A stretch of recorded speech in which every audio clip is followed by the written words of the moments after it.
Do you love books but don't have time to read them? Do you wish you could listen to your favorite stories while driving, working out, or doing chores? If so, you need Audible, the world's largest library of audiobooks and podcasts. With Audible, you can enjoy unlimited access to thousands of titles across genres and categories from bestsellers to classics, thrillers, romance, fiction, and nonfiction. You can also discover new and exclusive content from Audible Originals, featuring original stories and performances by celebrities and authors. Plus, you can download your audiobooks and podcasts offline for listening anywhere, anytime, on any device. And with Audible Plus, you can get even more benefits, such as unlimited listening to select audiobooks and podcasts, free exchanges and returns, and a 30-day free trial. So what are you waiting for? Join Audible today and start your listening adventure. Visit the show notes to support the show and get your free Audible trial today. Thank you for your support. And now, on with the show.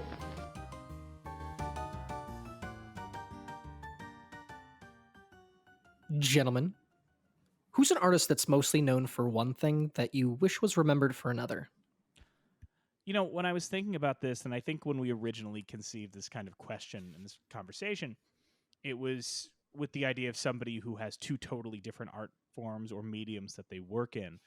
But the more I thought about it, one thing really struck me, which is a name you might not think, which is Edgar Allan Poe. And if you're listening to this and you're like, well, why? I know what he does. Yeah, he was a writer. Of course, Poe was a writer, but I think that Poe's bibliography is a lot richer than people realize.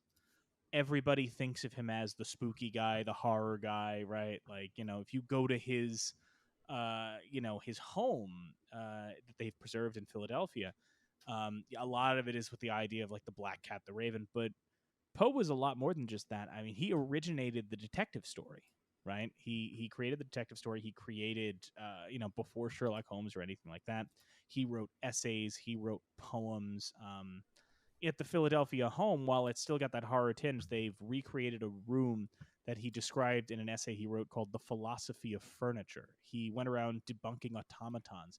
The guy had such a rich and interesting career as a writer, covering a range of different genres. He wrote essentially a fantasy adventure novel, but he's only really thought of as the creepy horror guy. And in much the same way that, like, in modern day, like, people who think of Stephen King probably don't think of an epic fantasy western series of books. They think of horror. Like, Poe, I think deserves to be remembered as a diverse artist and writer rather than just the horror guy.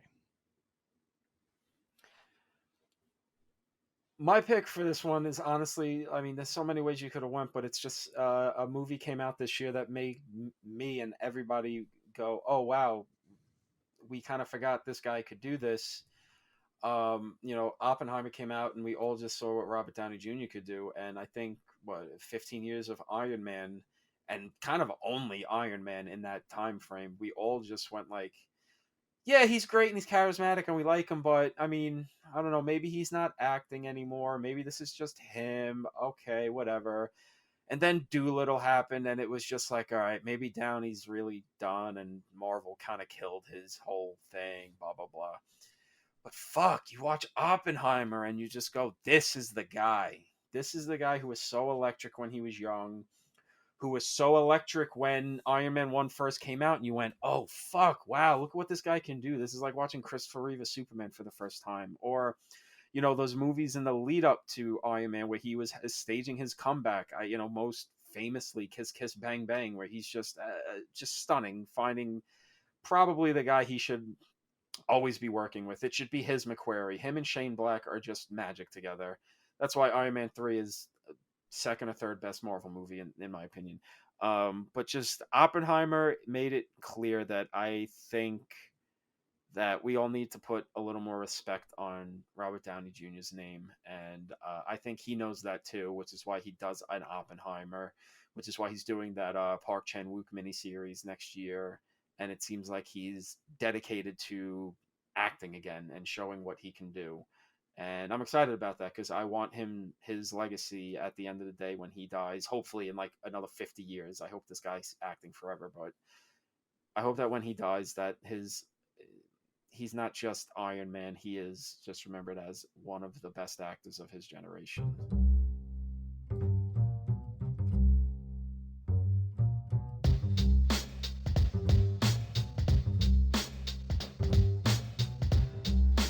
Every year since 1989, the Library of Congress has selected 25 films to add to the National Film Registry. The criteria? The films must be culturally, historically, or aesthetically significant. Each week on You're Missing Out, we take a look at one of these films to try and get to the heart of why they were selected and why they still matter. This week, we're joined by the hosts of the Micheaux Mission podcast, Vincent Williams and Len Webb, for 1941's The Blood of Jesus. Our guests today are the hosts of the Micheaux Mission. Vincent Williams and Len Webb join us today to talk about The Blood of Jesus. Vincent, Len, thank you guys so much for joining us. Welcome. Thank you for having us. Thank you for having us. Yeah, It's our pleasure. Always nice to branch out our little group of guests we like to have on. It's nice to see some fresh faces instead of just being like, Here's that guy from college. Yeah.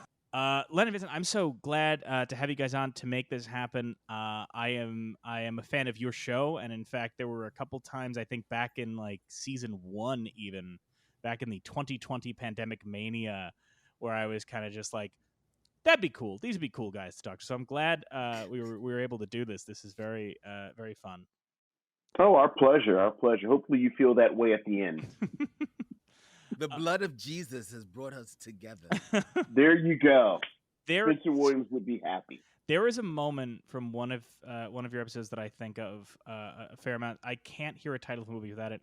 I forget which one it was, but you guys, I don't know, somebody contacted you and said like, oh, you know what would be a good movie for you to cover? Would be Death by Temptation. And I just remember like one of you, I forget who it was, one of you reads the message and goes, Death by Temptation. That would be good. It's so good. We did it. We did it already. You can Google, you can look it up. We did it years ago. Yeah. I think of people get in where they fit in. They don't know. I don't know. good movie. Sadly, we won't be covering it, I don't think, but good movie. I swear Troma distributed that at one point. No, Death by no. Temptation. I swear, because I was an intern at Troma, and I remember like in their warehouse they had all the DVDs that they used to sell, and and there's this shelf of like DVDs they don't sell anymore because they don't actually distribute it. Because like My Neighbor Totoro is sitting there. People don't realize Troma was the original distributor of My Neighbor Totoro. Get Wow. out of here. Yep. Whoa. Yep. That Go. is, Yeah. Go out to Long Island City, sneak into that old Chinese fortune cookie factory, and you will. That's dead serious. That's what it was. That Troma office. I don't know if they still are, but when I was an intern there, Troma had bought an old Chinese food fortune cookie facility, and that was like where they filmed. That was where the offices were, and that was where the warehouse was. And you would just go down, and like you would still see remnants of this factory, and then the Toxic Crusaders suit somewhere. I was about to say, did they distribute this because they had plans to do a sequel, My Neighbor Totoro versus the Toxic Avenger?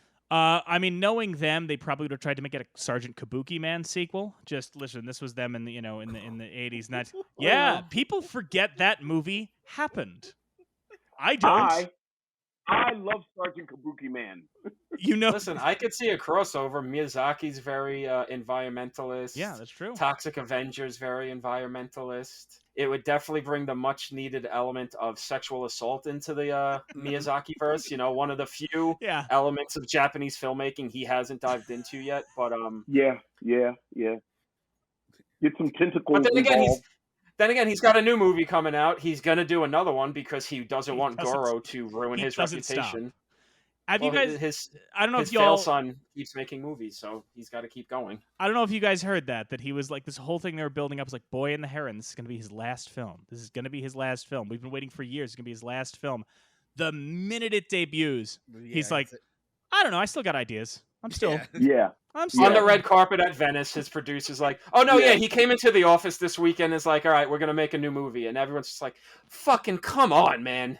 This one took you 10 years. You're 82. Right. Look, man. Look, he got that Max money now, so he's like, yo, I'm gonna keep pumping these things out. Well, I That's just like right. that. I just like that. They always referred to Miyazaki as Japan's Walt Disney, and much like Walt Disney, he is going to rage, smoke, and hold on to that company with an iron fist until he shuffles off this mortal coil. I think it's admirable, really. They're following. And then, Yeah. but then when he does, he's got to deal with the legacy of his fail son taking over and Yeah. ruining his reputation until, I don't know, the Japanese It's version actually of Bob Iger Mike. writes the ship. I was going to say Michael Eisner, this Japanese Michael Eisner. Eisner, yeah. Japanese Yeah. Michael Eisner. Which all of Which this, also tracks.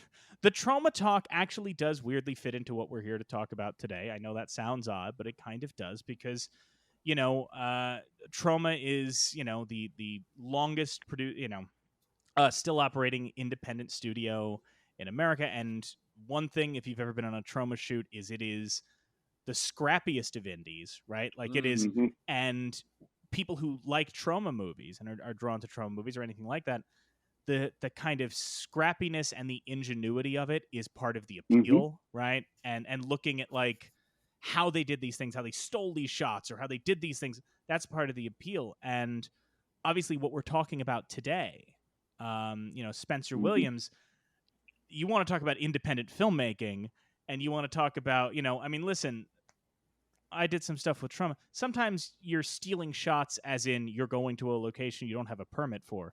Spencer Williams was just straight up going, I want some spiritual figures walking around. I saw this 1911 silent film. I'm going to take this shot. I'm literally going to take the shot. And I'm just going to put it on top of the footage. And I love that shit because it's almost like, I don't know, cosmic or whatever, because he took it from an Italian movie and then the Italians just became like, that's like half of their budget is just, we're going to steal from other movies or just name our movies a sequel to a movie that's not. Oh yeah, we're Dawn of the Dead 2. Are you? Right. No. Well, Oh, we're Jaws 5. No, we're not. What you don't realize is that Spencer Williams was before your eyes creating hip hop because he was There you go. he was taking from something That's else, true. flipping it, remixing it a little bit, and putting a little dash of that sweet blackness on it, and now it's something wholly original, wholly different, and something that you really appreciate. Ain't nobody checking for Leferno from 1911. Ain't nobody checking for that. But you checking for the blood of Jesus. Everybody need the blood of Jesus in their life. And also, one of the things, and we'll get more into this, the other thing to talk about Spencer Williams, and you say, originated hip hop. I always think about, when I was like in middle school, high school was when like it was kind of the end of the peak of what they, frightened correspondents on TV called, the gangster rap, and you had what they called the conscious rappers. But at the same time, one of the fun things about that would be these guys who would come and go, listen, I'm out here making music about positivity and this and that. Yeah, no. Sometimes I will do a lot of sensationalist stuff, but that's just to teach a lesson. And Spencer Williams, the same way, is like, this is a religious movie. This is about Jesus. And what I'm going to do is I'm going to tell you that in hell, that's where all the loose women are and the blues music and the jazz music. And I'm going to make sure you see that for 10 whole minutes. So that it's bad. And I got to tell you, listen, honestly, it really made me rethink my life because I'm like, listen, if that's where I'm going, if that's hell, and I'm probably going there, I got to get there quicker. Yes. I don't know. Like, I think that's the great irony of this and the film that follows it, Go Down Death. Yes. Just what you said, like the liveliest parts are the parts that we're not supposed to be drawn to. It's like, no, don't you want to be down at the lake and get baptized and have these droning, moaning spirituals? Or it's straight up just, Dewey Cox, you don't want no part of this shit. Right. No, I think I kind of want it. No, I do. Right. Yeah. Like, certainly you're not drawn to a beautiful woman who's a contortionist. Why would I want anything to do with that? I'm a simple man of simple pleasures. Well, I don't need contorting blues. It's just harlots. It's so funny because I think he's aware of that and he knows what he's doing. I'll talk about this more later, but like in Spencer Williams' later film, Dirty Gertie of Harlem, USA, there is a great gag because there's this woman and incredible actress, great performance in it, who is doing these kind of saucy shows, and there's a priest and his assistant, and the priest is like trying to condemn them, and his assistant just keeps going, "Now, Father, I hear you, those shows, we have to warn the congregation not to go, but don't you think it would be better for me to see it so I can warn them better? Father, don't you?" And it's like, and the assistant is this like young, like 20-something who is clearly, but Father, I mean, surely, Father, shouldn't I know what they're doing in there so I can? Right. So you get the sense from something like that with Williams. Now, I don't know how spiritual Spencer Williams himself was. But you do get the sense that obviously his funding came from religious groups. With this film, you do kind of get the sense that it's like maybe 50-50, like, hey, I want to make a positive film. Also, listen, I know where my bread is buttered. I gotta frame this the way I gotta, but also, but it also, I'm excited to talk about this with you guys because I think Spencer Williams is a very interesting contrast to the namesake of your show with Oscar Micheaux, especially their views on religion and their views on that. So why don't we, before we even get into this more, because you mentioned you had covered one film on your show, why don't we talk a little bit up top about what you guys have been doing on the Micheaux mission and what kind of your angle you come at the history of cinema from, if you guys don't mind speaking about that a bit and how you guys got that started. So the Micheaux mission really was born out of the idea of taking Black cinema and really giving it putting it through a critical lens that it usually doesn't happen. Like Spencer Williams, for example, most people know him as one half of Amos and Andy from TV, from back in the early 50s and into the 60s. But he had this whole world, this whole career as an actor and director in Black cinema from this time, from the 40s, and people don't know about that. And Black films usually they're just lumped as Black films, and they're not appreciated for the documenting of the Black experience of our thoughts, our loves, our joys, our pain that they really have been since the dawn of the movie experience with Oscar Micheaux and Spencer Williams. And we wanted to do a show that honored that legacy in the Micheaux mission, where Vincent and I sit down every week and we review a different Black film every week and give them, like, we'll call a spade a spade. If a movie is not good, we'll call it not good, but we will still give it its just due as a piece of art that is out there for people to appreciate, for people to actually take in and appreciate that these creatives have come together to present this project out there to the world. And the dumbest, silliest, most pieces of shit films that are put up by, with all due respect, white people get mad fucking love, and they're on USA Today ad nauseum on rotation, left all over the freaking place. Yet, something as brilliant as Cooley High, something as brilliant as Friday, really doesn't get that appreciation that, say, what was that dumb movie? What was that dumb movie, Vince, where the chick gets cum in her hair and now her hair is all stuck up straight? Something about Mary. Something about Mary. Everybody goes on and on about freaking Something About Mary. And it's a piece of garbage, and American Pie about some dick and some American pie. Well, I heard him curse, so I'm cursing. So Hey, fucking lay it up, man. I don't give a fuck. You can curse, but please, I am begging you, do not say, because Tom does something, I can do it. That's a bad way to lead your life, I promise you. That'll get you to blues hell if you follow my lead. Well, I'm following you there, man. Because hell yeah, let's go. Because I'm down with a contortionist because she was doing one-handed back stands. Man. I was like, yo, what's up? How you doing? Shoot, Ready to get disappointed tonight, baby? Hell yeah. Yeah. So that's what we do. We have fun. We've been doing it for now going on 7 years. It's a blast. I get together with my buddy every week, and it's usually the highlight of my week is just busting it up with Vincent. It's funny because this is the second time today I've heard Cooley High mentioned, which is, hey, more the merrier. Also, but, Cooley High recently in the National Film Registry.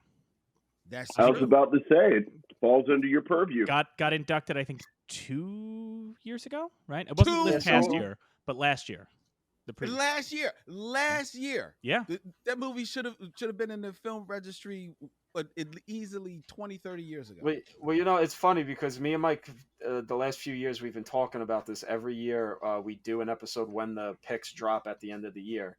And the last few years we've noticed because there was, kind of a public outcry about how the canon was being treated and everything. Mm-hmm. And you can even see in the picks the last few years, they have been making a very concerted effort to start putting things in that are broader than just white, movies. They're putting in stuff like Cooley High or documentaries or more importantly, our biggest reaction, because the thing is, on our registry episodes, we don't know what got in. Yeah, we find Kyle out the reads list them went to us up. blind. Yeah, we keep our heads down. Kyle reads them to us. And one of the most joyous moments we've ever had, it's a delayed reaction as we both process it, is just on the episode, Kyle going, from 1990, House Party. And we both had a pause before we just start going, like the kid in play House Party. The kid, yeah, okay. Yeah, right. Let's do it. You know why? Because your brain has to check itself. Did Gerard Depardieu do right? a house party in Right. 1990? Right. Well, but Certainly they can't be the house party I'm thinking about. Especially because last year, was mostly the bleakest movies. Like it was, a movie about the Manzanar Japanese internment camp, and about, they were all really, really set. Wasn't last year Titicut Follies? Titicut Follies, Tongues Untied, like a lot of stuff that is just like heavy shit. And then, and so then after all of that heaviness, to just hear House Party, you have a moment where you go, is this the part where you tell me this is some underseen UCLA documentary about a house that burned down? I don't want to get happy if you're going to tell me this isn't the kid. Plus, then, if it is, you look like the silliest person if they're like, House Party, the stirring documentary, and you're like, oh, with Kid and Play? They do the kick with their legs. The dad is watching. Now I just completely forgot. Is it Dolomite? Dolomite. It is Dolomite. Yeah, he's watching Dolomite. He's watching Dolomite. Yeah. The movie that introduced the after credit scene. Yes. gotta get Rudy's movies into Absolutely. the fucking registry, man. On that last thing, the thing you said, it just made me think, and this is my thing. I was out this weekend at the here in New York. They do a thing called the Parade of Trains. It's where they run old vintage trains. And there was a gentleman standing there, and we started. Oh, I was wearing a Simpsons T-shirt. He responds to my Simpsons T-shirt, and then he goes, "All right, I have a shirt." He goes, that I get react. Because I was talking about sometimes people see it's a Moe's Tavern shirt, and they go, "Where is that?" Like it's a real bar. And he goes, "I'll tell you one that I do." He goes, "But you may not know this." He goes, "Did you ever hear of a show called The Different World?" And I went, yes, as a child, I admired Dwayne Wayne. I had the sunglasses. I still have them somewhere. And he took a beat where he goes, all right, I'm not sure how you're going to feel about this. He goes, I have a Hillman College sweatshirt that I wear specifically to confuse white people. He goes, I go out and I wear it. And when people go, where is that? I go, it's an HBCU in Virginia. And they all go, I've heard of it. He's like, that's all I do. Yeah. Yeah.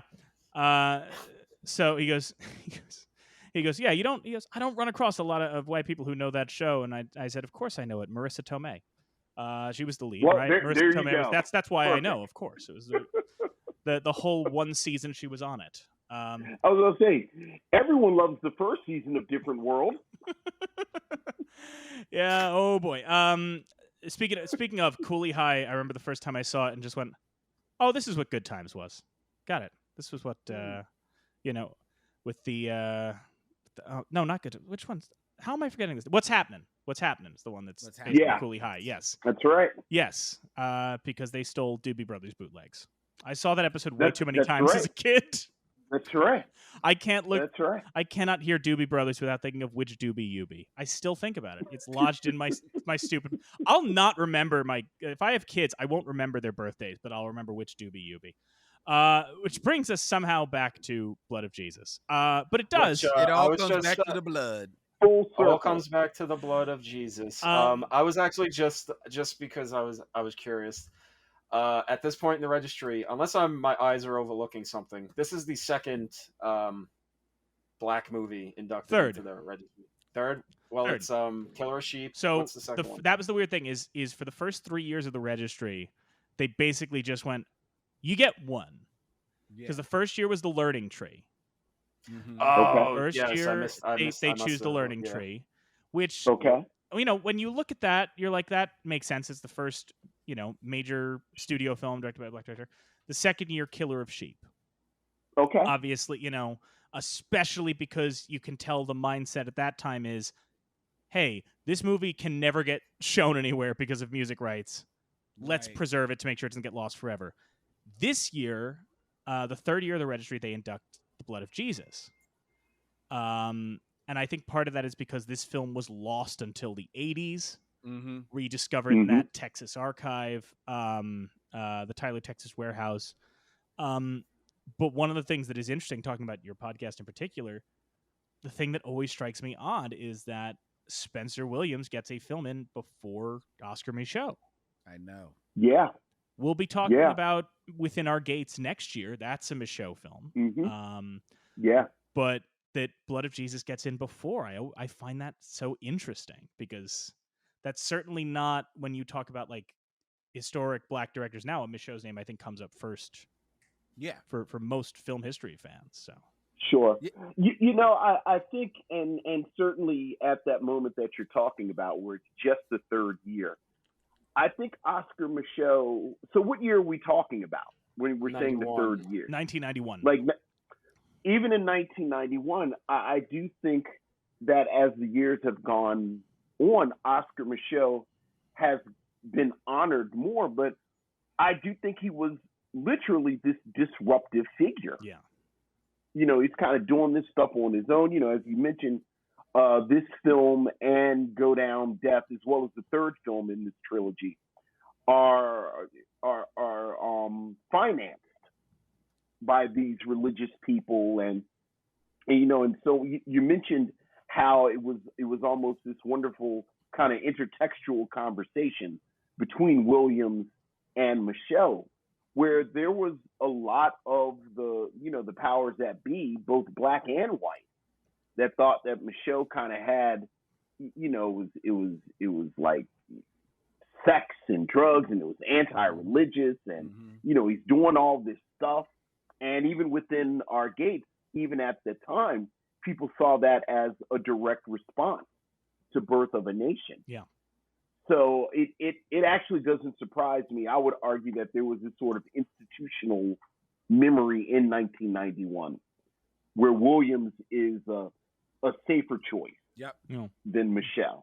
I mean, he is, to be clear, he's fascinating in his own right. I know, truthfully, Jacqueline Stewart is on the Kino Lorber Pioneers of African American Cinema box set, talking about like why she's so intrigued by Spencer Williams, because the other element of Spencer Williams, as you guys acknowledged, I don't want to say to most people he's known as one half of Amos and Andy, because quite frankly, to people like under 30 now, they don't know what that is.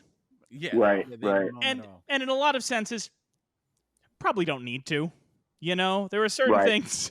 There are a lot of cultural things from the past, and I don't mean that in like a just because of the content, but also just there are so many sitcoms and things that you just look at now and go, I don't know if I'm really going to get mad that today's kids don't know Gilligan's Island. I think culturally we're okay if they don't know The Love Boat. We're good.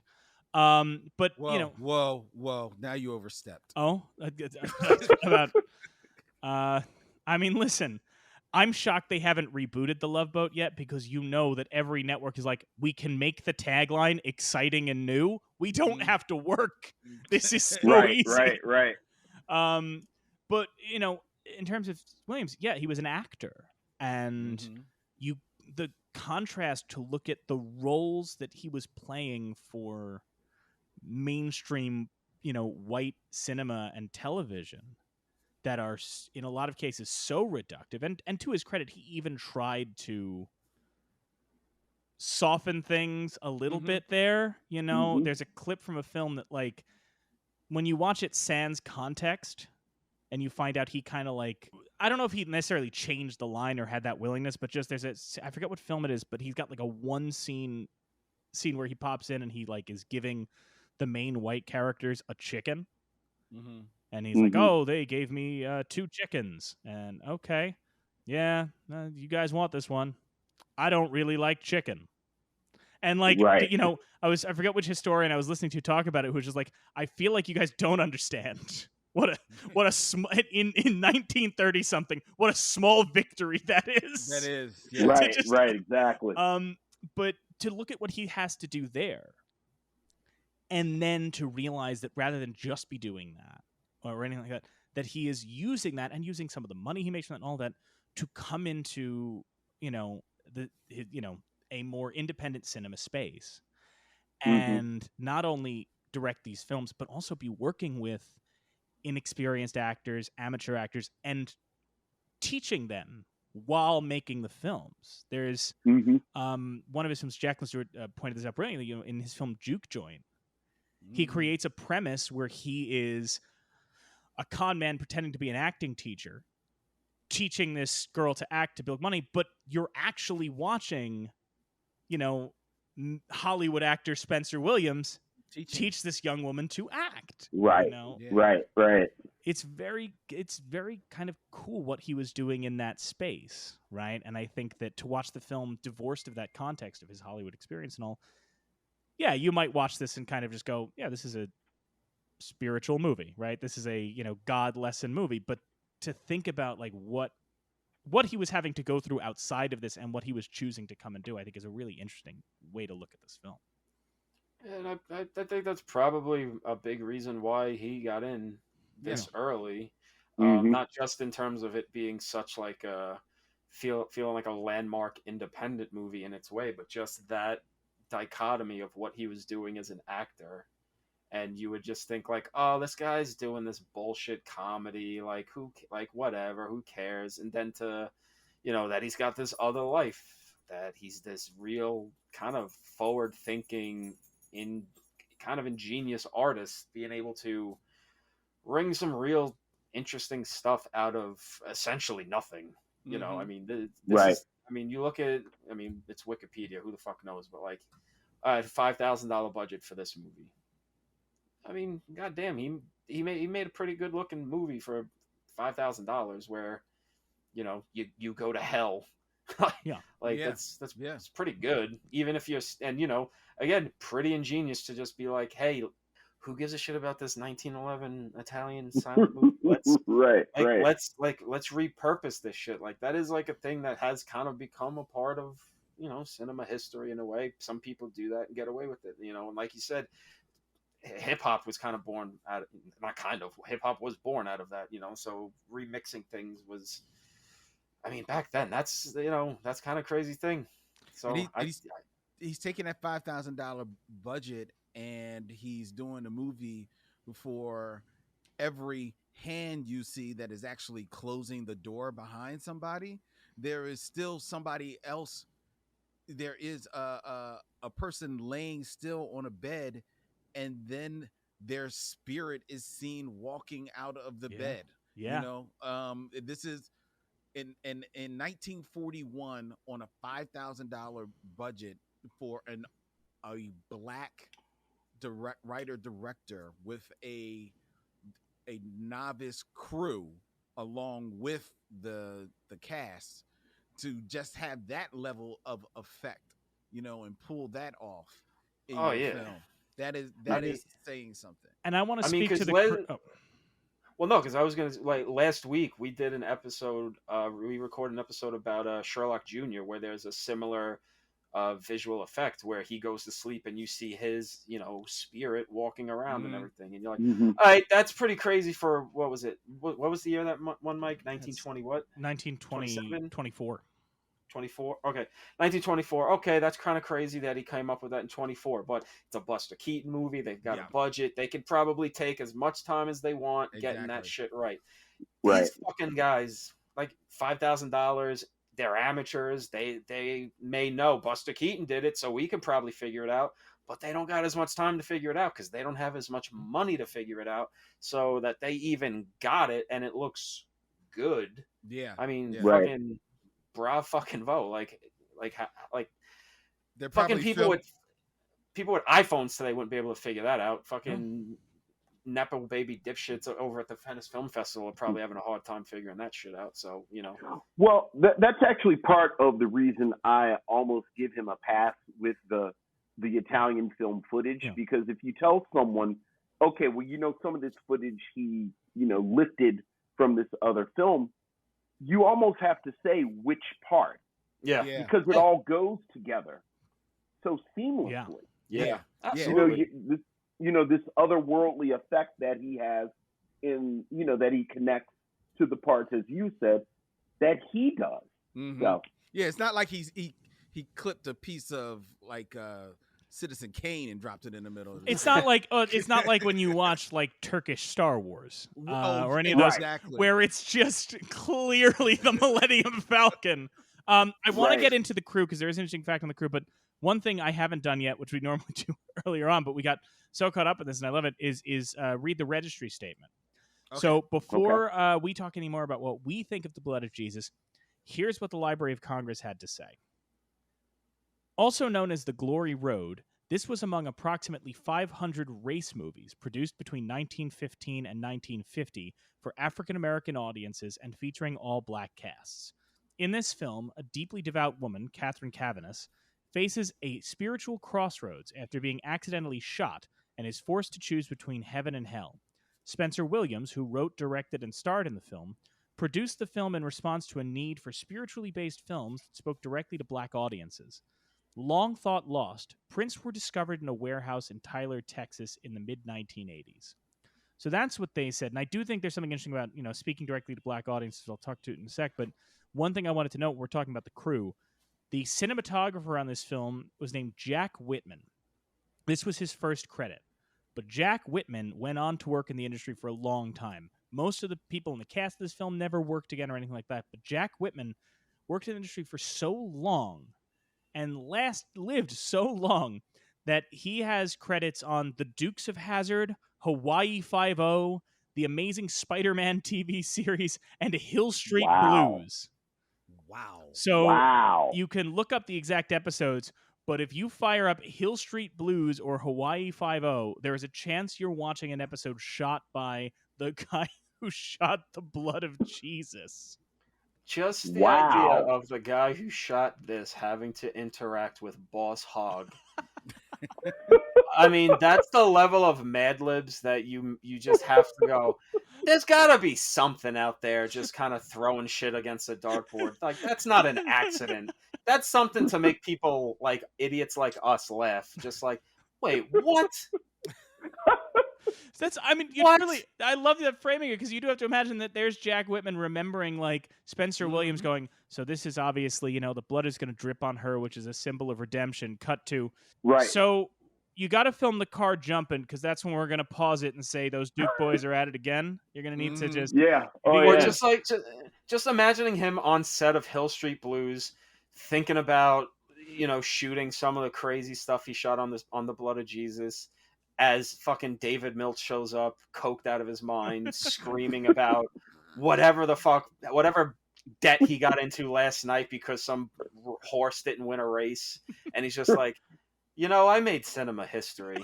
And I'm thinking he's on the set of the Spider-Man show in the 70s, and somebody's bitching about how they can't do the special effects because they don't have the budget. Yeah, that's true. That's very true. One thing I was thinking about when it says speaking directly to black audiences, I read something. I remember reading something. This is forever ago that I was reading it about this film and about race films in general and about how you should watch race films, and particularly like how you have to condition yourself to watch them in a way, because they were talking about the idea of, obviously we talk about race films, we talk about the separate cinema, and it's not just, with black films. We covered Tevye, the Yiddish language film this year. There's a lot of cinema, pre-1950 that was, different groups in the United States making their own films for their own audiences. Now, obviously, they didn't get the budgets of Hollywood or the respect or prestige, but they existed. And now, when we watch these films, even if, obviously, for somebody like myself who is, about as pale as one can get, I own that fully. There's obviously that element of like trying to connect that, but they argued for any kind of audience, you're so conditioned to the idea that films are made to be consumed by everyone that when you see something, you automatically jump to, well, is this racist? Was a white person involved in creating this, or is a white person going to perceive this in a prejudiced way or anything like that? And because I was thinking about it with this, when it talks about those, there's that opening monologue talking about where is God? The man used to go to church and now he likes to sit by the river and all of that. And especially with this podcast, we have to do a lot of films that have not aged great in terms of their treatment of other people, and so you have that reflex when you see these things, right, to just assume that it is being directed in a prejudiced way or anything like that. But the essay kind of argues, when you're watching race films, you have to remember this was being made by black filmmakers for black audiences, and not being made with an interest a lot of times toward like, well, we have to make sure that the white audiences understand this, right? We have to make sure that this is done in a way that it's not misinterpreted. We have to have, we talked about it with Tevye as well. It's a Yiddish film that is dealing with Jewish culture, and it doesn't take a break to kind of turn to the camera and go, this is a mezuzah. I touch it when I come into my house, right? And with what Spencer Williams is doing, or any of these kind of race films, and obviously there were earlier films that Spencer Williams make and others make that were playing to a wider audience and do contain a lot of stereotypes, but the argument it makes, especially with a film like this, is like, you can talk about it as reductive for its time, but it's important to remember, like, these films were not made for white consumption, for a broader audience consumption. They were made with the idea of... There was no stockholders meeting saying we got to hit the 4. That's what I'm saying, and it's which is right. So which is good. I thought that was a very interesting kind of point with any of these films that we're talking about, is like the need. I don't know how you. Obviously, you guys talk about the whole spectrum of black cinema on your podcast. Sure. And I was wondering if you kind of encounter that, like having to sort of put yourself in the time when you're watching films from this era. Well, I think you absolutely do, and we've mentioned Oscar Micheaux just broadly, and just last week, Lynn and I joked about his penchant to have lighter skinned actors in certain roles, and certainly some of the critique of some of his films has been this kind of color dynamic, where darker skinned black people play roles that they're not as intelligent or they're evil. And this is, again, the argument, this is reflective of a sort of intra-racism that you see, that a white audience may miss completely, because this is like family stuff. And I even with this film, something that I thought was fascinating, that an audience in 1941 may have caught, Spencer Williams' character, before he has his come to Jesus moment, he's sort of set up as this, he's not religious, he's kind of the world. But I thought it was fascinating that he wasn't a good hunter. Like, they have this moment at the beginning where you find out that he's stolen some pork from his neighbor instead of he was out hunting. And even what gets the plot going, that he kind of puts this rifle down and accidentally shoots his wife. And I got what I got from that is that this is a man who is so far removed from the right path that he doesn't do anything right. And a man in 1941 would know how to handle a rifle. Yeah. He would be a good hunter. He would be able to provide. And that's, in my interpretation, was this audience is mostly either still a rural Southern audience, or they're an audience that are, a few years removed from that. Like, we moved to Harlem 5 years ago, but we're still country people. Yeah. And I thought that was a great detail, that this Spencer Williams character didn't know his way around a rifle. Yeah. Just speaking of that, it's that he doesn't know his way around a rifle, but you said it. He is a man that doesn't know his way around a rifle. I think certainly in a lot of Oscar Micheaux films, not all of them, but a lot of Oscar Micheaux films, the characters are a black man, right? It is, you know he is black. Oscar wants you to know he's black because he has something to say about this experience that he wants the world at large to take in. Spencer Williams just wants to tell a story, and he wants to tell a story about a man who happens to be black, who's dealing with this situation. Because at the end of the day, especially when you're talking about this trilogy of spiritual films, the first prong on it is that they're spiritual. And that is steeped in the Christianity, which doesn't know any color. The practicing of it may look slightly different depending on your upbringing, but at the end of the day, the tenets of it are all the same. You're getting baptized, you're praising the Jesus, you got a picture of Jesus on your wall, and it's a story that anybody can get in and take in if you want. However, he sets it in a world that is unapologetically black and doesn't give you any shorthand to how you can come into it. But if you come into it open-minded, you just find a very nice, interesting moral to take in. Well, that was interesting too, because I didn't know anything about the movie coming in. When I don't know what, if I haven't heard of the title before we're about to get to it, I just go in blind. I don't want to research before I see it, and I like having it kind of just hit me the first time. And just watching it the first time, I just knew oh, okay, this is clearly an independent film. This must be it. We must be talking about it this year because it's probably an independent film made by a black guy. Because look, it's all black people in a black and white movie from the 40s. It's not made by a white guy, because if it was a cast of all black people, it would actually be a cast of all white people in blackface.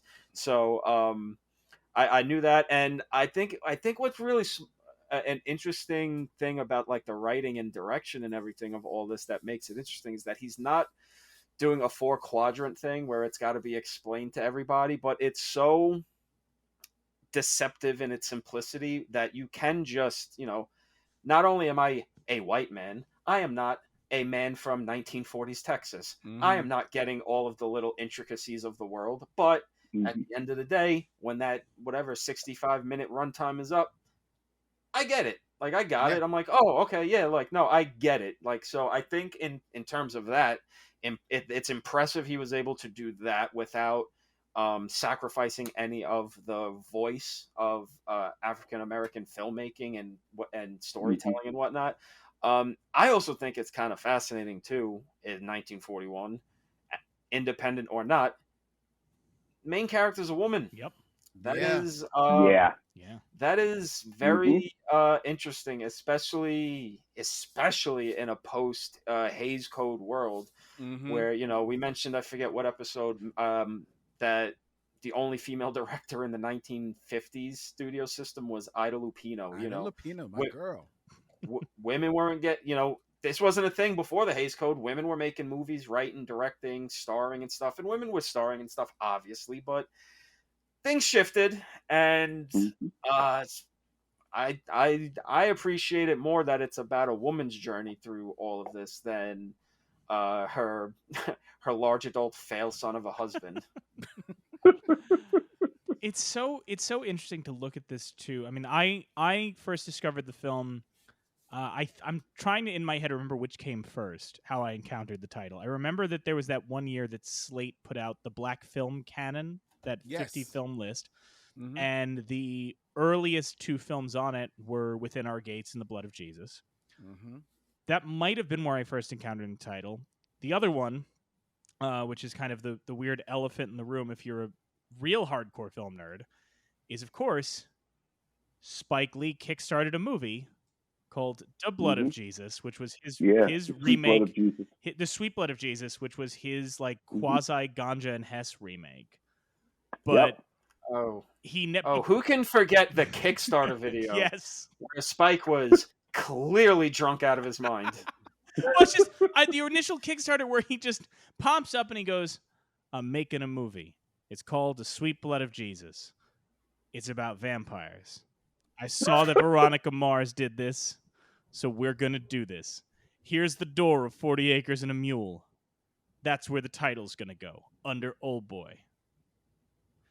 End of video. And people were like, "Buddy, you got to tell us." So I remember that like after that happened, like a bunch of people were like, "He's saying vampires, but he's saying The Sweet Blood of Jesus. So is it a remake of The Blood of Jesus? Because I don't know what vampires do with that." And then somebody else went, "Is it, so maybe it's Ganja and Hess?" And I remember somebody else being like, "Maybe. Is he just doing Blackula? I don't know. He didn't tell us. He won't Does tell he us know? what the movie I don't think he knew. He drank 40 acres worth of liquor. Yeah. Oh my god. I met Spike once at a party for the Do Their Thing anniversary, and it was one of the coolest things because he was just there, very chill, meeting everybody, just like shaking your head like, "Hey, thanks for coming out. Thanks for coming out." And the DJ was playing like a bunch of Prince music, and then all of a sudden he shifted to something else. I couldn't tell you what it was, but you watch director mode Spike snap in a second, and all of a sudden this very chill guy just goes, hey, Prince, put Prince back on. You put Prince back on. And then goes right back to tranquil. And I was just like, oh, this was more than I could have ever hoped for. This was everything. Right. But in talking about, with the title and, just the familiarity with the film, because Tommy mentioned not knowing it, like that was one of the things that was sort of interesting was I went through that Slate article and to jump from Within Our Gates to Blood of Jesus and just kind of see that shift. I mean, Spencer Williams is a significant figure, but he does come at kind of the end of the era of race films, and you can see that in his filmography. The Pioneers of African American Cinema box set that Kino Lorber did, which I implore folks to pick up or check out if you haven't. It's a great set. They did the one that was Pioneers Women Filmmakers too. It's really great. But they kind of try and put it in chronological order. They include 3 films that Williams directed, and they're fascinating to watch as kind of I know he had the trilogy of spiritual films, one of which is Lost, and the other one you guys covered on your podcast. But for a really interesting trilogy, they include a short film he made called Hot Biscuits, Biskits. That's his first one, the short. Yep. 10-minute one, yeah. Yeah, and that is very much, relying on, let's call them stock characters, right? Yeah. That's one way to put it. It's certain, but like it's made very conscious. It's tough to say kind of when you look at this stuff in this period of history, like we have, to get a little into, like, to talk about American film history or just American cultural history in general, the broader American, like something like, these stereotypical acts, and quite frankly, the history of the minstrel show and all of that is just this albatross that hangs around the neck of cultural history in America, right? It is such a component of so many things because it was just part of, cultural saturation, and in so many angles, right? I mean, when you look at something like Hot Biscuits and you're looking at that and you're like, yeah, these are These are stock characters that come out of that. And to the same degree, I remember in college somebody talking about Bill Robinson, right? And Stormy Weather, and saying like, the difficulty, it was a lecturer that I was listening to saying, he's like, I can tell you the difficulty that anybody who like studies film and studies black film has with certain performers, where you're like, some of the things that they are doing or some of the roles that they are playing or some of these things, you almost want to recoil in the modern sense, but you're also like, well, this was part of his act, and this was part, and he took pride in his dancing, things like that. And, elements of Stormy Weather feel really progressive, and other elements of that film kind of feel reductive. Hot Biscuits is an interesting example of that, right? Because you have to kind of sit back and take it in the context of like knowing what Spencer Williams was doing both in Amos and Andy and in his independent film outside of that. You're like, well, this obviously plays into those kind of elements. Then you get to Blood of Jesus, which is, as you guys were talking about, that was, it was made like anybody could watch it, but it was unapologetically black. It was made for those audiences. And then the third film in that trilogy is Dirty Gertie of Harlem, USA, where suddenly everybody in that movie is acting a lot more in the Hollywood way, right? He's directing his cast now, and he's hiring more professional actors, but he's directing his cast, and now he's doing close-up shots of, the lead actors going, I'll show them. I'm the star. He's shooting like traditional comedy bits that are like Hollywood comedy bits. And if you look at this film, it's not to say it doesn't have comedy, but it's not doing like the cliched Hollywood comedy like joke setups. You do have the running away from the baptism with the the spiritual song, which is great. I love that. But it's not, by the time you get to Dirty Gertie, it's like you almost feel that sense of like the idea of making these films specifically just for the audiences coming out to the revival tent, right? The black audiences is gone. It's going to be gone soon. You have to make it for white audiences. And an essay I read that I thought made an interesting point about the end of the race film era was kind of saying like, obviously the push to kind of integrate Hollywood and bring in have black directors directing mainstream Hollywood films, of course, we love that. But they said, but there is something when you watch these race films and understand that they were making these films for a specific audience. They kind of drew the comparison to they said, you almost have to think about in that interim between when the race film died out in 1950, right, to, they said, even kind of now we're still struggling to get equity in Hollywood and to get more opportunities. But they they talked about the compelling element of like when you look at August Wilson's Fences, kind of showing the alternate side of when the Negro Leagues fell apart, and all these talented ball players who were once playing to cheering stadiums are now like, well, yeah, I mean, it's cool that Jackie Robinson, these guys are getting to play, in the major leagues, but now I'm on a garbage truck. Like now getting to see a full baseball audience of people like me who are here to cheer me, well, that's gone now. And I just think looking at Spencer Williams through that prism too, of the idea of like that this film is one of the waning final objects of this period of independent filmmaking history that sort of falls apart after that, I think is a really compelling way to the prism through which to view this film. I don't know how you guys feel about that element of its place in that history, but that was just something that I was thinking of in that regard. I agree. I think talking about what we do, and we kind of look at all of this in a continuum, and this is something that I know ruffles the feathers of my partner, but I kind of parallel this with the career of someone like Tyler Perry, who, very unapologetically made these films for this very specific, usually church-going black audience that, as you said, it doesn't have the same rhythm, doesn't have the same beats. Arguably, it doesn't have the same polish and quote-unquote professionalism, but it's aimed at this audience.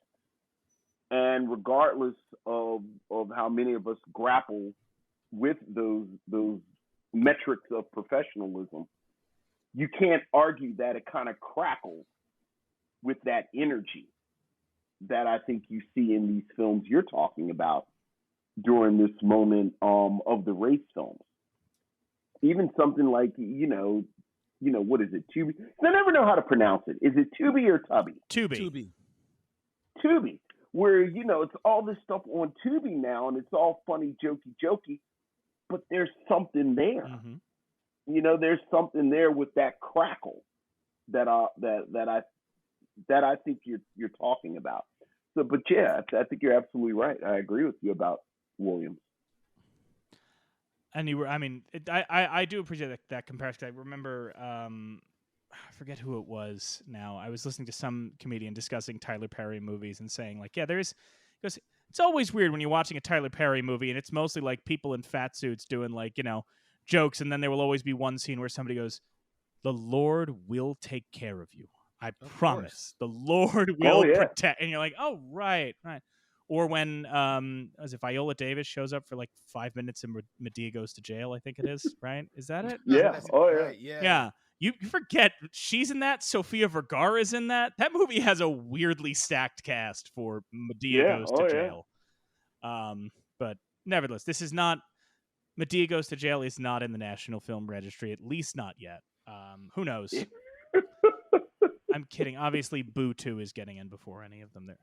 Obviously. Wow. Lest we think I'm taking shots for no reason. They're all in these bins here somewhere. Don't worry. They're all here. No, even the he's cartoon one. Even the cartoon one that nobody saw. That's I sitting in here know. somewhere. I'm waiting for the right time to pull that off the shelf for us to review that cartoon one, because I caught it by accident one day, just looking for black animated movies, and I said, "Is that Madea? Is a cartoon?" Oh, and I only watched it because I haven't watched every Madea movie, so I'm like, oh, he did like an animated opening for this movie. This is a very long opening for a movie. Wow, I'm not even seeing any credits on this. Oh my God, it's a whole movie.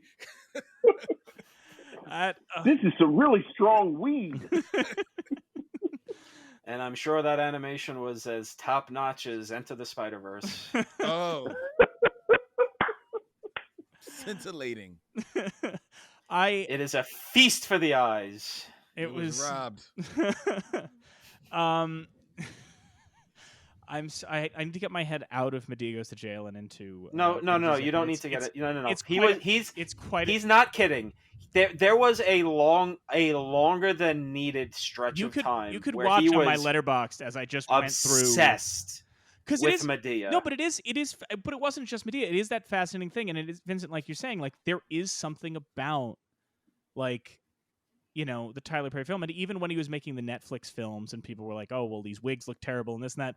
There is just something fascinating about anybody in film today having that much cachet and that much clout that they can just go, "Fuck you, I'm going to do the things the way I do them, and I am going to churn them out."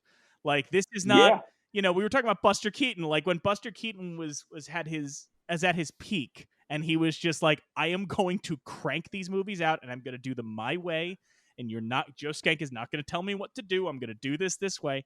Like, that is one of the things that is fascinating about his films in a way, is like there is that like indie filmmaker energy, even though you're like, man, you have so much money now. You have your own studio. Right. When you think about it, and I can't believe I'm taking up for Tyler Perry, but you are absolutely right, because I'm sitting here thinking, you're right. The man has fuck you clout, not fuck you money. He's got fuck you clout. I'm gonna make and do what I want.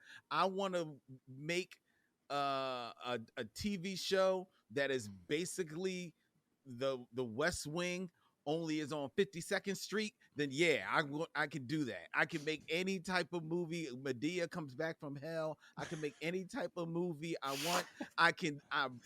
We don't need a wig budget.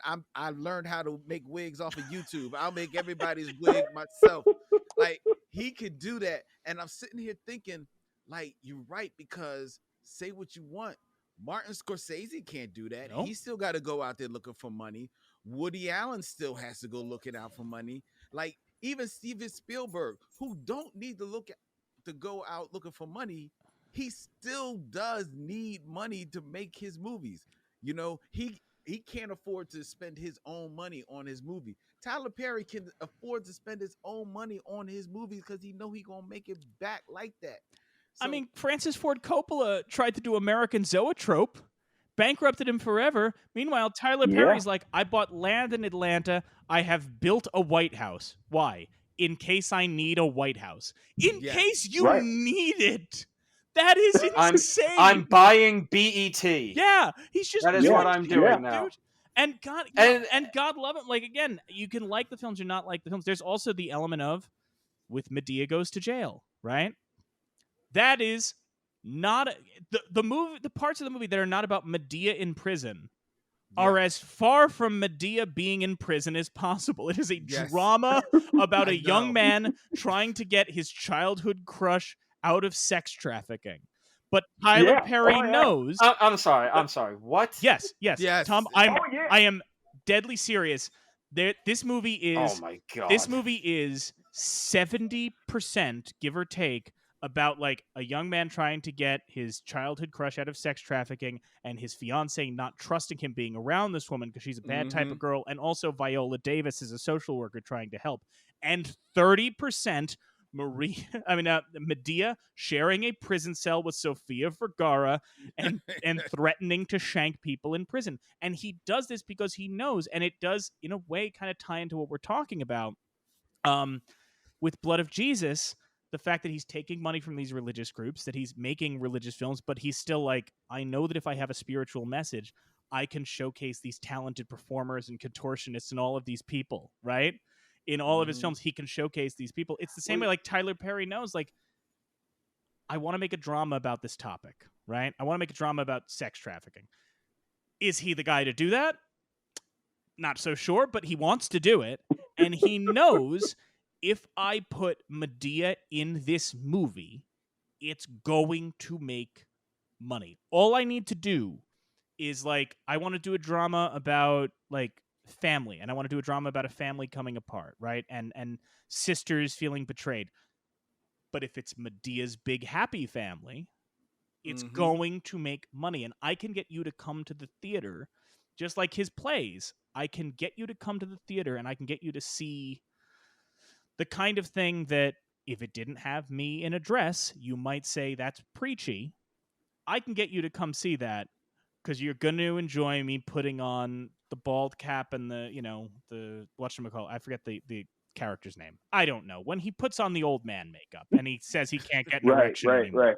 Like if he throws in 2 jokes about this old hoary man who's not attracted to Madea, like if he does 3 of those, you're going to sit down and listen to this drama about trafficking, right? Like that's the interesting element there in a way.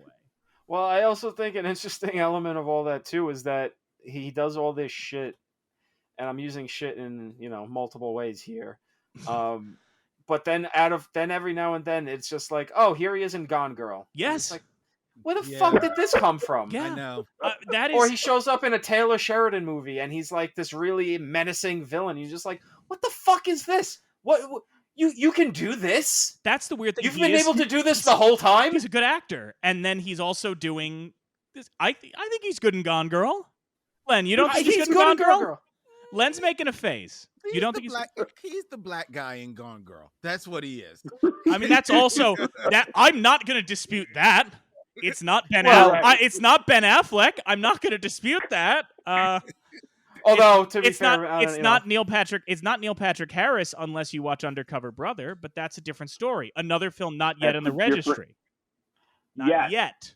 Well, listen, it's a David Fincher movie. It's lucky that he even got to a black person in the casting call by the time Gone Girl came out. Right. Then there's that. Well, now he just came off a movie about what if Norwegian people murdered each other, and it's just like, oh, this is the whitest shit he's ever made, and he's made white shit.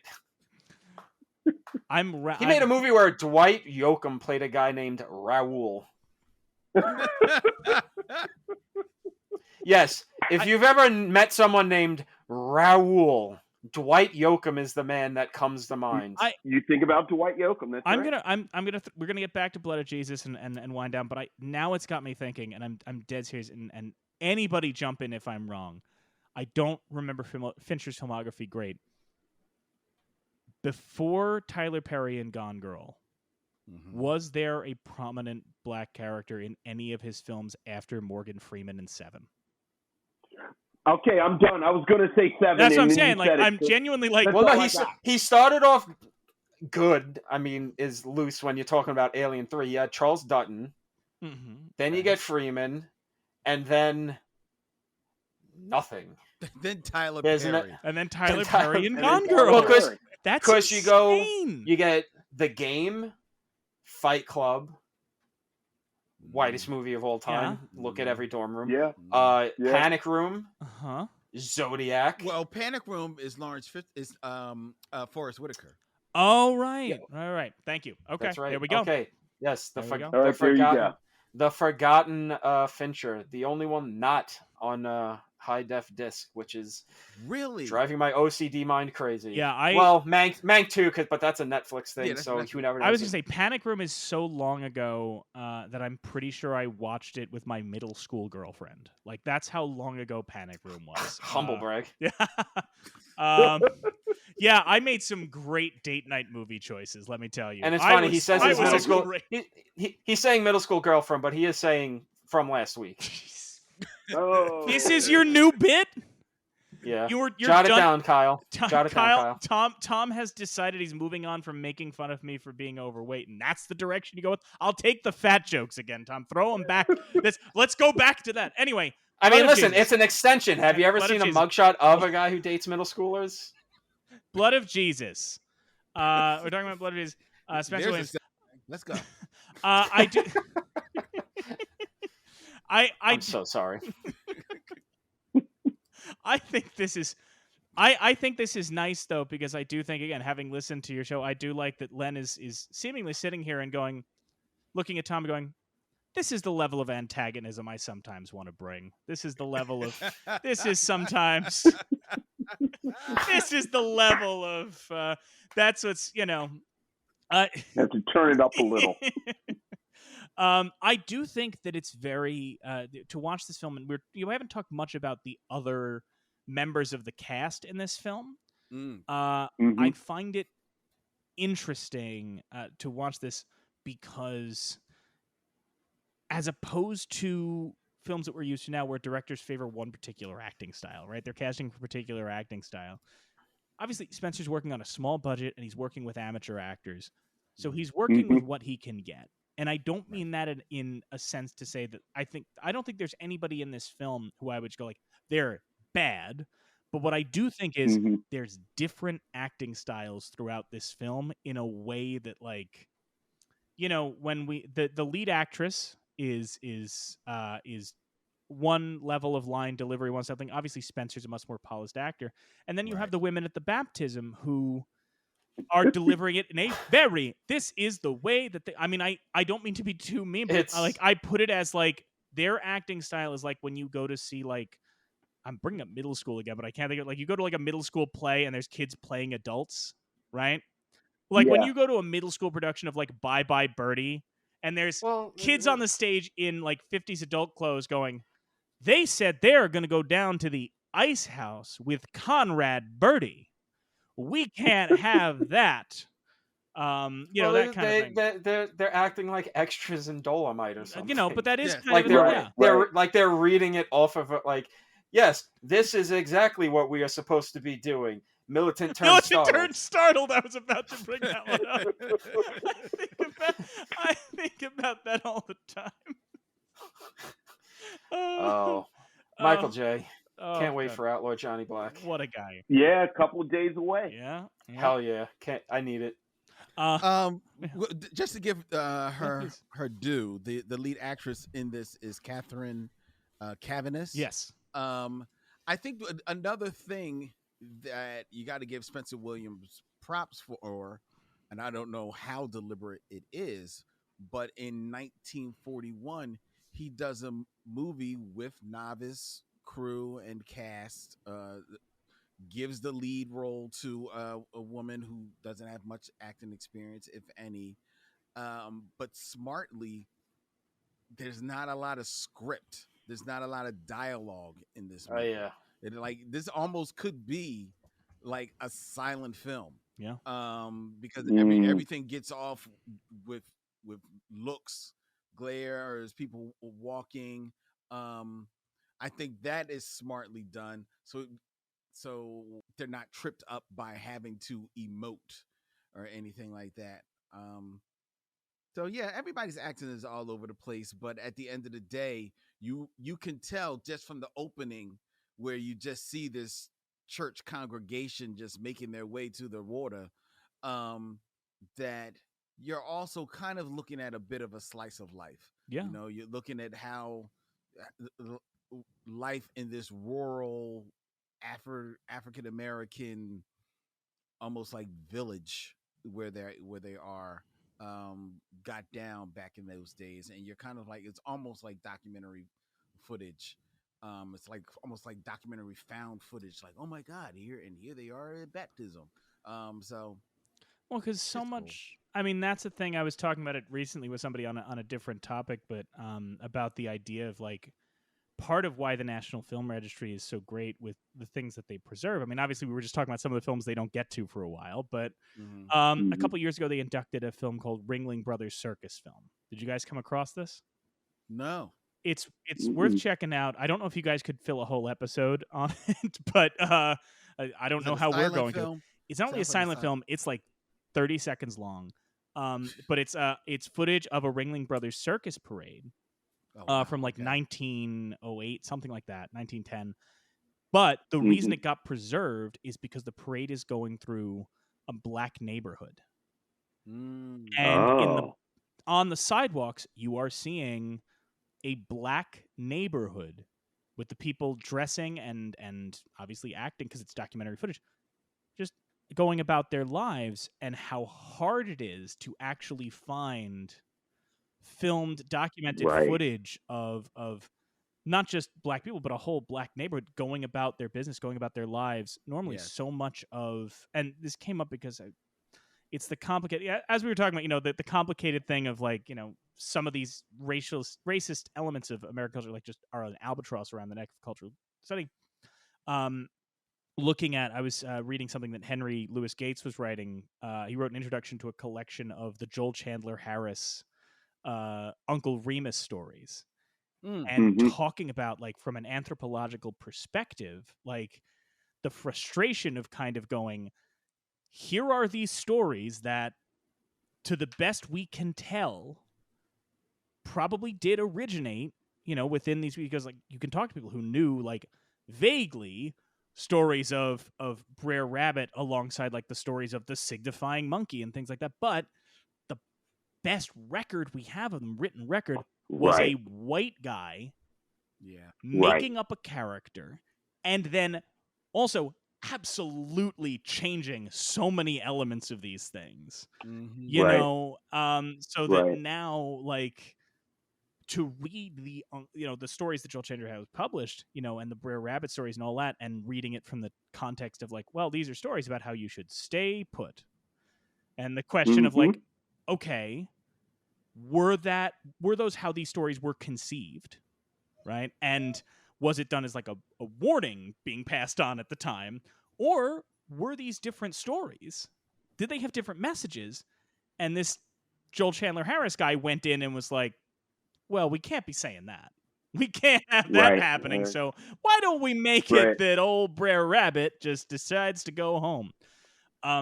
So when you're talking about that element with this, and like getting to see, it, like almost like a documentary, getting to see people go about their business, even though this film is certainly not a documentary. As far to the best of my knowledge, I don't believe that was the actual devil in this film.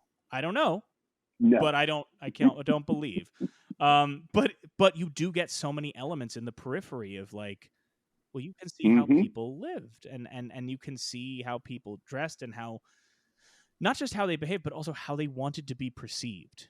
and that's Mhm. just as important Right. in some ways. I Well, think. you just with a movie like this, so cheap and so independent and so strung together with just the best intentions, you can't help but just see the reality creeping in. You know, I mean, you even see it today when people make independent movies that are really super cheap and whatever. You know, at a certain point, you really are just like, all right, well, we're gonna make a movie, but we're using just what we have. We are not making Right. really anything up. We are just going to, you know, the big.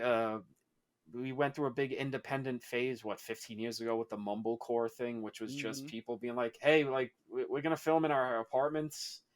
You know, Noah Baumbach does Frances Ha and everything. It's just like, you know, we're gonna just bounce around her apartment, people's apartment. You know, kind of just gonna do what we can, and at that point, reality's gonna creep in. You know, and that's kind of Right. the best. It's honestly as much as like I don't necessarily know if this is the kind of movie that would play so well with a modern audience, but I think it will at least give people an interesting insight into just a world that, you know, like Mike was saying, we don't really have much footage of, and gives it a different flavor than something else you might see at the time. You know, I think it's just.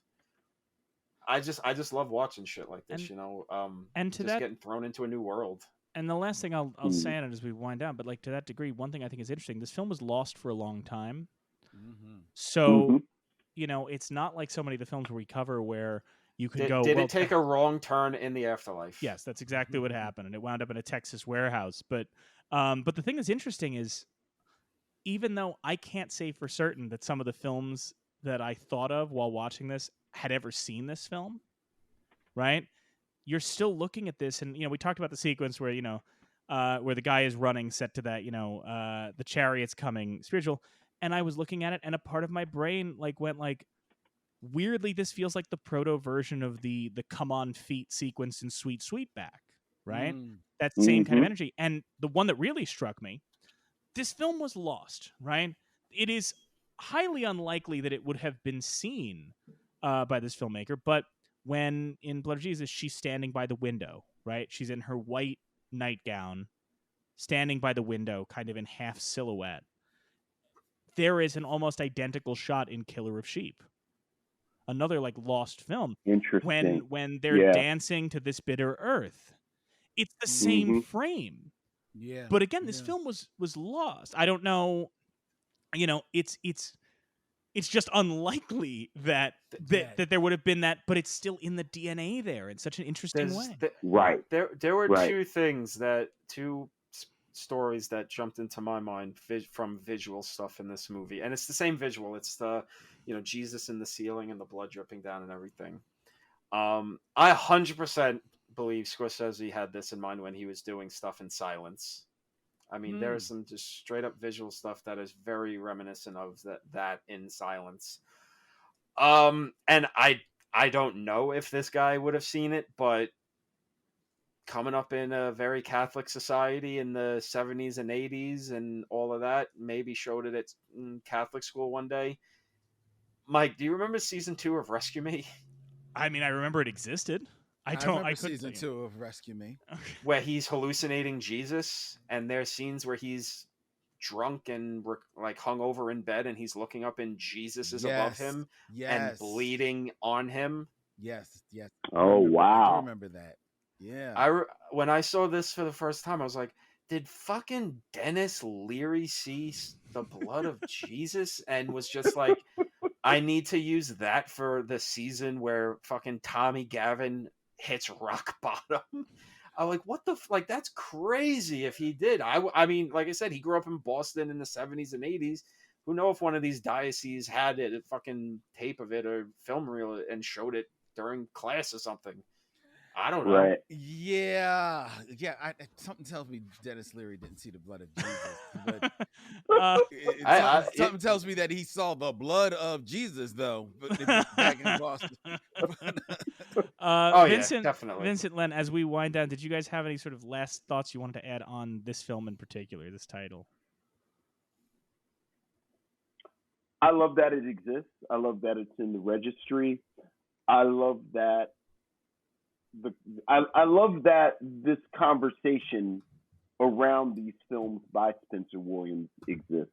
Again, we talked about him going into the registry before Oscar Micheaux in '91, and I feel like it's almost a version of that Hollywood stereotype that there can only be one black guy, and Oscar Micheaux has replaced him as the one black guy from this period. So I love that you have, again, this conversation between the two filmmakers that you can talk about because of a film like this. I'm just glad that there's a movie out there called The Blood of Jesus that can erase the memory of watching The Sweet Blood of Jesus from my DNA. Dude, that movie.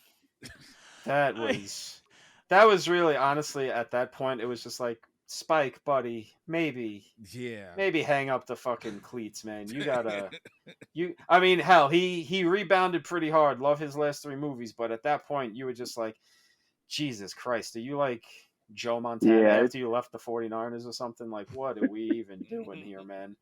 Holy shit. That's also funny, of just like, because not knowing anything about this movie and going in, I'm like, all right, is this gonna be like, give me some insight into why he named his Ganja and Hess remake The Sweet Blood of Jesus? Right. And no, it didn't give me any insight at all. Not. It made me even more confused No, it's just than I already was. The one thing about Spike, when you read anything he's written or anything, the one thing you realize is like that man's brain is just an encyclopedia of film history, and he'll just pull out titles or references and just toss them in where you're like, where? It is. I mean, obviously, I'm going to bring up a filmmaker who they have a contested religion. It is similar to the Quentin Tarantino thing where you're like, either man you look at and go, how do you remember this title? How do you remember this movie existing? How do you just casually in conversation just pull out a movie that is sitting in a Warner archive unseen for 30 years? Yeah. So I saw this movie at a Kentucky drive-in when I was 12. Yeah, exactly. And nobody has ever heard it. Right. And it's just like, dude, what are you fucking talking? You're talking about some Filipino action movie about a one-armed Interpol cop seeking revenge on drug deal. What the fuck are you talking about? But Spike, I remember when he put out his syllabus for his classes at NYU, and I remember he had just the name of the film and not the filmmaker, and he put Black Rain, and I was like, I genuinely don't know if this is like the Japanese art film or if this is the Ridley Scott Michael Douglas on a motorcycle movie. Because with Spike, who knows? Really, he could have an argument for either. God bless him. I was about to say. With that said, as we always do, this is a pretty easy one. Tom, how do you think Spencer Williams' The Blood of Jesus fared at the Oscars that year? A big old goose egg. Correct, but for reference, the Best Picture nominees that year were Blossoms in the Dust, Citizen Kane, Here Comes Mr. Jordan, Hold Back the Dawn, The Little Foxes, The Maltese Falcon, One Foot in Heaven, Sergeant York, Suspicion, and the winner, How Green Was My Valley. Now, of those films, Citizen Kane, The Maltese Falcon, Sergeant York, and How Green Was My Valley are all in the National Film Registry. We've actually already covered 2 out of the 3 of those films. I'm sorry, 3 out of the 4 of those films so far this year. But, the other one, Blood of Jesus, did make it in before Sergeant York. Just, worth noting there. It did beat that one out. There you go. There you go, indeed. I just want to say one more thing, because as we were talking, some other ideas were coming into my head and about how this is important in terms of independent film and everything. And there are 2 names you think of, I think, for the most part, when you talk about independent film: John Cassavetes and George Romero. Mm-hmm. I think it's very interesting that this movie gets into the registry before Night of the Living Dead. Another movie that's very important in independent filmmaking, and also, it's George Romero's white, but the whole casting of Dwayne Jones element of it, giving it this socio-political context that wouldn't have been there if he cast a white guy. I think it's interesting it gets in there before that, and Cassavetes gets a movie in before this, Woman Under the Influence, but his first movie was a a very, very, very independent movie about interracial relationships in New York City in 1958, gets in there before that. I don't think it's even in, but like Shadows is in. It's in. Okay, I Yeah, didn't double check. we'll be covering Shadows in like 30 years? 2 seasons, something like that. No, trust me, Tom. As you know, with me, I prepare myself for when I've got Cassavetes to talk about. Yeah, he doesn't like Cassavetes. I I do. He's rough, but brace I do myself. just think it's very interesting how it gets in before that, before Night of the Living Dead, and it kind of just, as we were talking about before, about broadening what the canon is. Mm-hmm. Black people are maybe the most important figures in independent cinema, and it's kind of like not really, I feel like, talked about. Dwayne Jones in Night of the Living Dead, Cassavetes using, with Shadows. This, I mean, Yeah, I hear you, but hearing that makes me all the more appreciative that the blood of Jesus did get in there. Exactly. Yeah. No, that's what I'm saying. Yeah. That's what it makes it even Yeah. more like, yeah, like you would think about those two, but those two probably wouldn't exist without That's this, very showing true. that you could get Right. there. So you got to give credit to the forebearers in this industry, and that's why, as much as I don't like doing homework, I do like doing the show, because I like seeing where all the building blocks of cinema come together. I can't just keep No watching doubt. Jimmy Wang Yu movies all day. Well, Vincent, Len, thank you guys so much for doing this. Thank you guys so much for coming on. Before you head out, if you want to please throw out any plugs, tell folks where they can find the Micheaux Mission. I know you've got a bunch of different places to check it out, and if you have anything else you want to plug while we're here.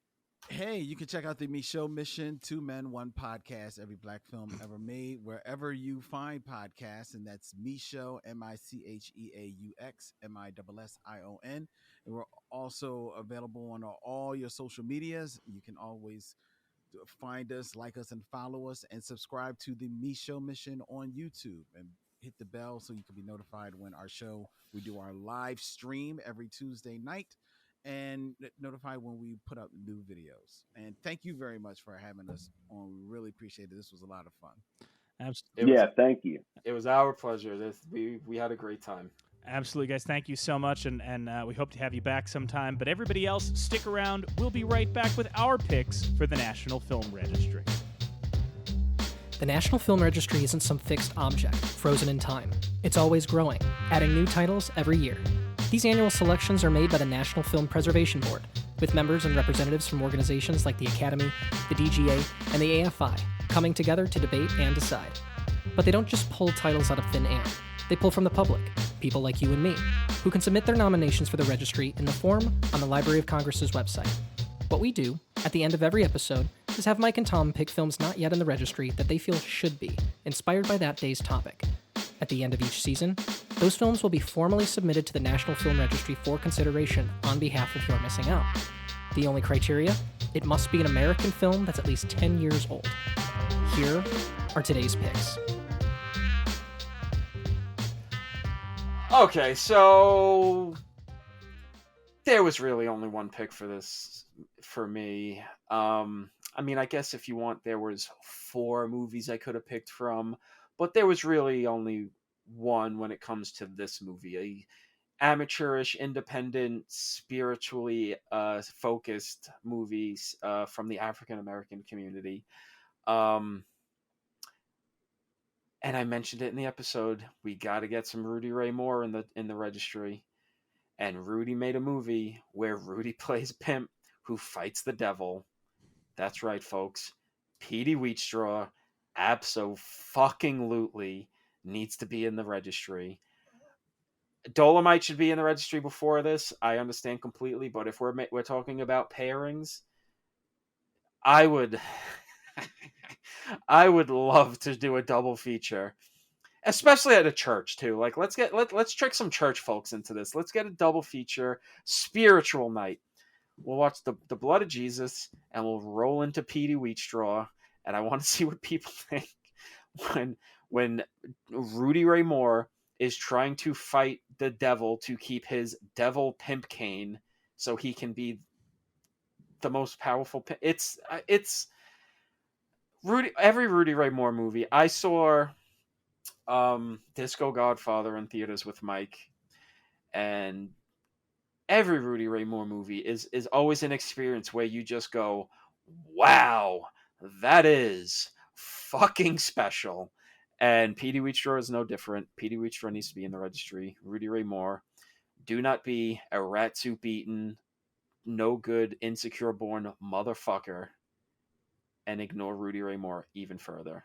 Petey Wheatstraw, put it in.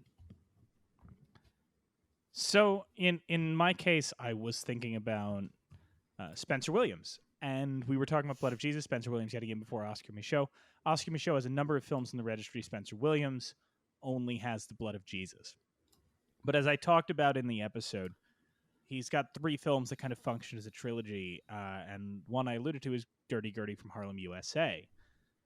Obviously, it is a much kind of trying to play to a much broader audience. As I talked about in the episode, there's a lot of Hollywood-esque acting in it, and it does have a lot of that post-Hays Code moralizing, including our main character kind of meeting a tragic end a la Carmen Jones. But it's remarkable both for Spencer Williams' work as a filmmaker as well as his cameo in drag, which, to evoke our Madea Tyler Perry conversation earlier, he does appear in the role in drag, but really it's remarkable for the lead role played by Francine Everett, who is just exceptional in this movie. It's a 1946. It's a fascinating piece of like the real tail end of the race film, and you really see where things start to shift. But it's a great picture, and I think Spencer Williams should have another film in the registry. I think Francine Everett's performance is incredible, and I think it's just there are a few films. I shouldn't say a lot. There are a few films from kind of the race film era that do get talked about a lot, like Within Our Gates, like A Body and Soul, like A Blood of Jesus. Dirty Gertie from Harlem, USA isn't part of that conversation as much, but it absolutely should be. So that is my pick for the registry. Dirty Gertie from Harlem, USA. Let's all go to the lobby, lobby, lobby. Thank you again to Vincent and Len for joining us. Next week, it's our final film of Season 3. Mike, Tom, and I will be discussing another Buster Keaton classic, 1924's Sherlock Jr. Don't forget to follow the show wherever you get your podcasts. Thanks again for listening, and we'll see you again next time.